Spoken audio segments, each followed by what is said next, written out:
Hey. I'd like to say welcome to Toronto. Thank you very much. It's good to be here. My question for you is, do you get a lot of negativity for playing as a villain? There's been a few hesitant 6-year-olds over the 3 days. Understandably so. I seem to make babies cry like no one else. They haven't even seen it and yet they hate me already. Yeah, it's very humbling actually. I've had lots of people, not only from Potter, but also from recently Rise of the Apes. I've had some names thrown at me over the last couple of weeks, usually heavily negative, but I take that as nothing but a compliment, you know. If you guys manage to hate me in those movies, then I must be doing something right, so. Because you really are a nice guy. Well, that's an act. More like Draco and Dodge, this is a whole, I like to think that I'm a world away from my characters that I've been lucky enough to play. I definitely don't share any character traits to Draco, or Dodge for that matter, yeah. Can you talk just quickly about meeting Daniel, Rupert, and Emma for the first time and getting to know them 10 or 11 years ago?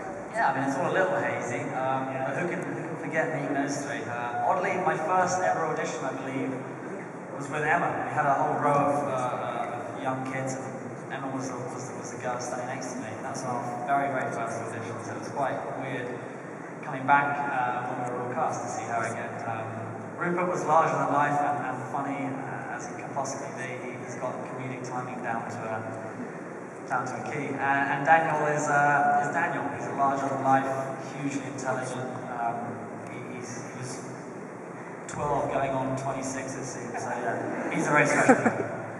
Back to the floor. Michelle's over on the right side somewhere. I won't see her in the... Oh, she's jumping again by the light. You're always by the light. It's so hard to see. Here we go. Hi, I have a non-Harry Potter question. Right, that's I right. know you're very involved with music and you have a company or something like that. And I was wondering if you actually have a CD or if you have anything online that we could maybe purchase. I've got a suitcase full of them. I'm selling them at the end of the show. I'm not, sorry, in case you know. Yeah, I have recorded some music. Music's always been something that's been fun for me, and I've been lucky enough to sort of learn to play guitar while waiting for scenes to happen, things like that. So it's been something that I've always been keen on doing. And yeah, there is music online on YouTube and iTunes and stuff like that. So I appreciate any support. That's very kind of you. Did you ever go see the Wizard Rock band Draco and the Malfoys? Yeah, I've actually spoken to a couple of them over the phone once. They have some strange song titles, but yeah, flattering nonetheless. Matt Lewis, who plays Neville Longbottom, was in Toronto not too long ago, and he plays music as well. Hear it from Matt Lewis, come on. Any chance you'll ever see a Draco Neville combo song together? Collaboration? Possibly. Oh! He did not roll it out. I did not roll it out, no. Matthew's a dear friend of mine, and yeah, you know, Draco and Neville, they really come from the same cloth. Right, yeah. When you think about it, it was nice to see him come into his heroic fashion in the last two films, definitely. Back to the floor. Hi, Tom. Do you find the transition from children's films into adult films difficult?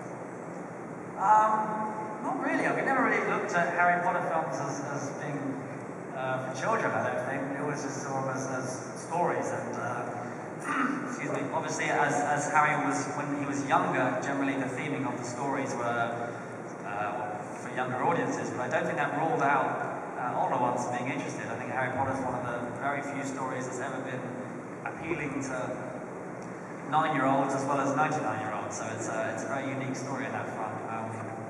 I've enjoyed it. Let's keep the question train rolling. Right there. In November, there's the celebration of the Harry Potter films in Florida. Are you going to be there? I certainly hope so. Yeah, they just asked me the other day, and it would be fantastic to be there to celebrate the DVD coming out. And what better place to do it than at the Wizarding World in Orlando? It's a very cool place. Can I ask you really quickly about something that maybe doesn't come up a lot in forums like this? Fishing. You like to fish. A lot. Yeah. There are some things you get asked when you're 12, 13, and they stick with you for the rest of your life. Is that what it is? Yeah. Kind of. I haven't been fishing in about 4 or 5 years, to be honest with you. Okay. But it's still a passion of mine. It's something all outdoor pursuits are pursuits worth doing as far as I'm concerned. And yes, it's something that there was a time where I wanted to actually give up acting and become a fishery manager. Just to confirm, that's not what I'm looking to do. We're glad. What's harder, fishing or Quidditch? It's got to be Quidditch, isn't it? Really? Fishing can be quite docile. Quidditch can be hard work. Have you ever seen an actual Quidditch match? Because they do happen. Like, I have, yeah. And I must say that it's a very bad representation. It's a lot harder to do it on the actual sitting on a pole essentially for 2 or 3 hours at a time is not good, man. I shan't go into detail, but yeah, trust me. Back it up. oh, at the back in the middle. So what's the scariest thing that FAN has ever done? The what, sorry? The scariest thing. Most seriousness? Scary. Sorry, I was like, that's a new word. We're Canadian, we do that. I like that. Why not? The scariest thing. I don't know. I've had some people tattoo themselves with pictures or my autograph, which is a little scary. I always feel so bad for them. Or their mum must be